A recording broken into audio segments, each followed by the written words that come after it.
After the birth of my daughter, it was hard. I had my daughter on December 19th, and on January 23rd, my first son would have been 1. And on February 7th, my second son would have been 1. So to have that joy of this beautiful little girl being there, but missing my other 2 sons was hard. For me, it's still evolving. The grief is easier, but it took me talking. Because even when I had my daughter, my rainbow baby, my grief counselor came to see me and she said, "Are you okay? Do you need to talk?" And she said, "Michelle, the pain is real, but we're going to get through it." And I talked to her and I was upset because I'm like, my sons should be here. But if they weren't here, I don't know if I would have her. So many times when you suffer a loss or a miscarriage, people don't want you to talk about your children. They don't want you to talk about your hopes and your joys and your expectations. And the one thing that I did as far as my friends and my support system was, I only told them once, I want to be able to talk.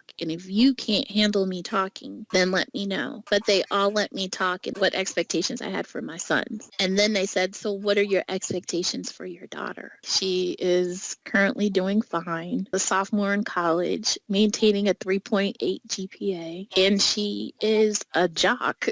She's my jockey nerd. That's what I call her. She bowls. She tries everything. So I think being able to talk about it and doing something that is going to help other people will help you to get through your grief and will help you to get to that point where you can look back on this time and just be like, I made it through and I'm okay. I know that I would not have made it had it not been for my mother helping me through the loss of a child, because she'd lost one too. She was my support system. She was everything that I needed for her to be. If my story can help someone else to get through a rough time, I mean, it doesn't have to be fetal loss. It could just be the hardships of giving birth, the hardships of, motherhood. Motherhood it's a job all in itself.